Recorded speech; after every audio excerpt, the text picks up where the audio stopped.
Olá, combatentes! Sejam bem-vindos ao canal Top Militar LHB. Hoje você vai saber todos os detalhes da tentativa frustrada dos Estados Unidos em invadir a Amazônia em 1993 e que foi impedida por uma mega e dissuasória operação do Exército e da Força Aérea do Brasil. Na descrição do vídeo estão as fontes, inclusive uma do New York Times, em que fala que os jornais brasileiros da época acusavam os Estados Unidos de tentar invadir a Amazônia através de uma operação militar partindo da Guiana, e onde o exército americano se defende das acusações. Vamos saber agora como tudo aconteceu.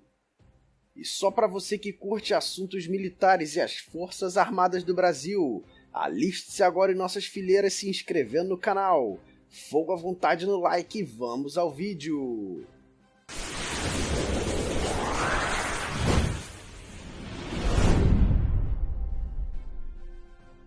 Em dezembro de 1992, após o impeachment do presidente Fernando Collor de Mello, o Brasil passou a ser governado por Itamar Franco, que era seu vice-presidente. Já em janeiro de 93, o candidato democrata à presidência Bill Clinton assume o poder nos Estados Unidos. Seu vice-presidente era Al Gore, um político de esquerda, conhecido por ser um ambientalista fanático e que já proferiu a seguinte frase, abre aspas, ao contrário do que os brasileiros pensam, a Amazônia não é deles, é de todos nós, fecha aspas. Ao assumir a vice-presidência dos Estados Unidos, Al Gore lidera um movimento na ONU e com apoio de vários governos europeus que pressionam Itamar Franco para demarcar e homologar a reserva indígena Raposa Serra do Sol, no estado brasileiro de Roraima, na fronteira com a Guiana.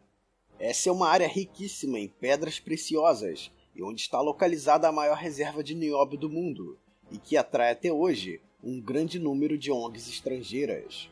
Na verdade, o interesse internacional na homologação da reserva serviria como uma espécie de chancela do governo brasileiro de que naquela área havia uma suposta nação indígena e, com isso, facilitar os trabalhos de declarar aquela área de fronteira como independente do Brasil, se tornando o primeiro país indígena do mundo, com o qual eles poderiam negociar diretamente as riquezas do subsolo, principalmente o nióbio.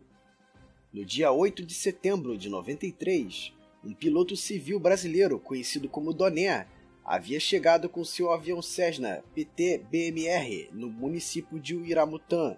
Ele estava trazendo de volta turistas que ele tinha levado até a cachoeira de Urinduíque, que fica na fronteira com a Guiana. A população da pequena cidade estava alarmada e agitada, pois o piloto disse que ao sobrevoar a fronteira, viu no lado guianês um gigantesco acampamento militar, bem às margens do rio Mau, que é a fronteira natural entre os dois países. Imediatamente, um sargento policial militar do posto da cidade comunicou o ocorrido para o 3º Pelotão Especial de Fronteira do Exército, que fica em Pacaraima, também em Roraima, mas na fronteira com a Venezuela. Paralelamente a isso, a Embaixada Brasileira em Georgetown, capital da Guiana, avisa ao governo brasileiro que 2 grandes navios de guerra, um americano e um britânico, haviam fundeado no porto da cidade e que grandes helicópteros de transporte de tropas estavam voando continuamente para o continente, sem que tivesse sido possível determinar o local para onde iam e por qual motivo. No dia seguinte, um capitão de infantaria do exército daquele pelotão de fronteira fez um sobrevoo pela região. O oficial pôde constatar que não eram militares da Guiana. Pelo número de barracas e pelas bandeiras nas hastes, pôde calcular o número de 600 soldados americanos e britânicos. E pôde flagrar um C-130 com a bandeira americana pousando em uma pista rústica e trazendo mais soldados para a região. No mesmo dia, moradores de Uiramutã avistaram a mesma aeronave sobrevoando 2 vezes no lado brasileiro da fronteira. A situação era potencialmente grave. O oficial comunicou imediatamente ao comando do exército em Brasília, que determinou que um destacamento de forças especiais se deslocasse para a região em uma missão de reconhecimento especial.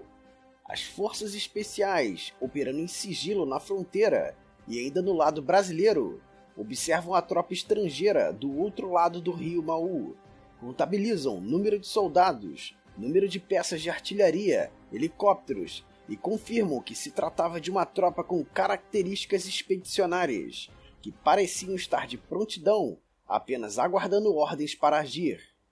Caboclos brasileiros da região que vivem próximos ao rio Maú avisam as forças especiais que viram militares estrangeiros do lado brasileiro da fronteira.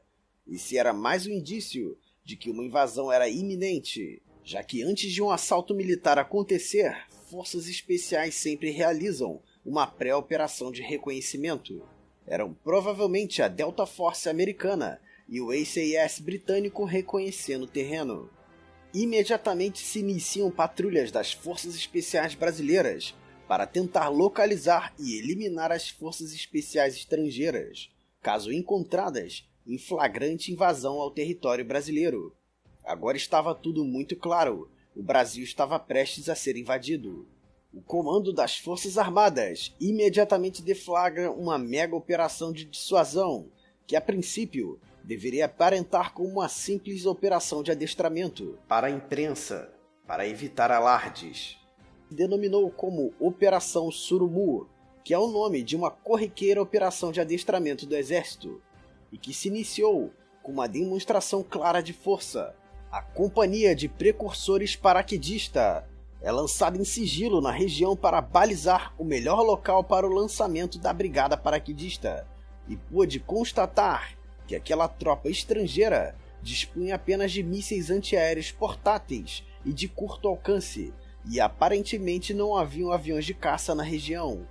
Então, aeronaves C-130 Hércules e C-115 Buffalo, escoltados por caças F-5 e Mirage 3 da Força Aérea Brasileira, lançam 850 infantes paraquedistas na região de Uiramutã, fora do alcance dos mísseis antiaéreos americanos.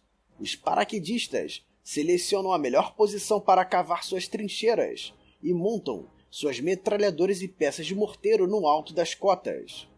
Precursores e forças especiais identificam que o assalto aeroterrestre em Uiramutã fez as tropas americanas tomarem uma posição defensiva no terreno.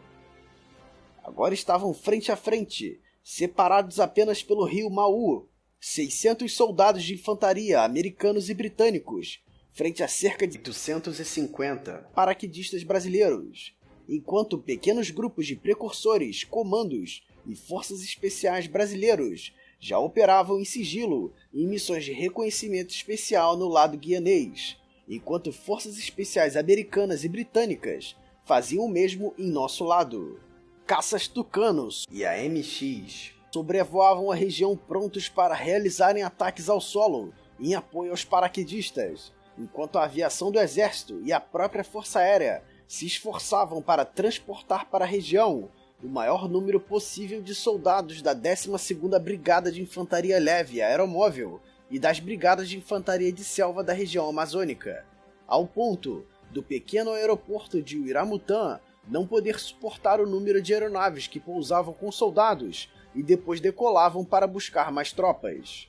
Rapidamente o fronte é reforçado, o que aumentou a vantagem para 5.000 soldados no lado brasileiro, enquanto a FAB, com seus caças, fazia uma zona de exclusão aérea na região, inclusive com os voos civis ficando proibidos. Diante de tal afronta, o presidente Itamar Franco não homologou a reserva indígena, coisa que só aconteceu anos depois, já em outro contexto internacional, durante o governo Lula. E com tamanha demonstração de força das Forças Armadas Brasileiras, Al Gore entendeu que uma tentativa de tomada da reserva não se daria sem antes uma encarniçada batalha, que custaria a vida de muitos soldados americanos, e poderia iniciar uma espécie de nova guerra do Vietnã. É isso aí, combatentes! Se gostou do vídeo, deixe seu like, se inscreva no canal, ative o sino de notificações e comenta aqui embaixo o que você achou desta operação.